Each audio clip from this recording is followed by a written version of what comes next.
Maswerteng hapon po mga ka-STL. Narito na po ang resulta ng STL Pangasinan para sa araw na to, second draw.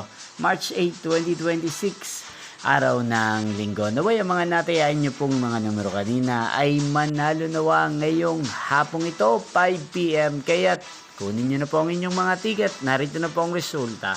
Ang mga numerong nanalo sa STL Pangasinan ngayong hapong ito, March 8, 2026, 5 PM, second draw result 17 at 36 in exact order. Again, 17 at 36. At ngayong hapong ito sa STL Pangasinan, natin pong i-shoutout si Ate Aubrey ng Pangasinan. Shoutout po sa inyo kay Ate Aubrey. Sana po ay nasa maayos kayong kalagayan.